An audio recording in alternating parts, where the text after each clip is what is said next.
जय श्री राम दोस्तों, क्या आप जानते हैं कि महाभारत के युद्ध के दौरान भीष्म पितामह के पास ऐसे 5 चमत्कारी तीर थे जिनके बल पर वे महाभारत का युद्ध भी जीत सकते थे। यह बात उस समय की है जब कुरुक्षेत्र में कौरवों और पांडवों के मध्य युद्ध चल रहा था।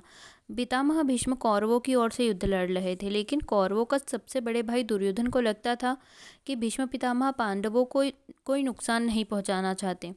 दुर्योधन का मानना था कि पितामह भीष्म बहुत शक्तिशाली है और पांडवों को मारना उनके लिए बहुत आसान है। इसी सोच में डूबा दुर्योधन भीष्म पितामह के पास पहुंचा। दुर्योधन ने पितामह से कहा कि आप पांडवों को मारना नहीं चाहते, इसीलिए आप किसी शक्तिशाली शस्त्र का उपयोग नहीं कर रहे। दुर्योधन की बात सुनकर पितामह बोले, अगर तुम्हें ऐसा लगता है तो मैं कल ही 5 पांडवों को मार गिराऊंगा। मेरे पास ऐसे 5 चमत्कारिक तीर हैं जिनका मैं कल प्रयोग करूंगा।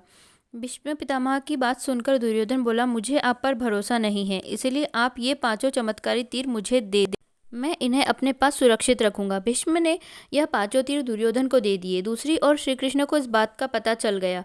उन्होंने अर्जुन को इस बात की जानकारी दी। अर्जुन ने यह सुनकर घबरा गया और उस सोचने लगा कि इस मुसीबत से कैसे बचा जाए। श्री कृष्ण ने अर्जुन को याद दिलाया कि एक बार तुमने दुर्योधन को गंधर्वों से बचाया था। तब दुर्योधन ने तुमसे कहा था कि इस एहसान के बदले तुम भविष्य में मुझसे कुछ भी मांग सकते हो। यही सही समय है, तुम दुर्योधन से वो 5 चमत्कारी तीर मांग लाओ। इसी तरह तुम्हारी और तुम्हारे भाइयों की जान बच सकती है। अर्जुन को श्री कृष्ण की सलाह बिल्कुल सही लगी। उसने दुर्योधन को का वचन याद आ गया। इस तरह श्री कृष्ण ने अपने भक्त पांडवों की रक्षा करी। तो कैसी लगी आपको ये जानकारी? हमें कमेंट कर ज़रूर बनाएं और बताएं, और लाइक और सब्सक्राइब करें। जय श्री राम।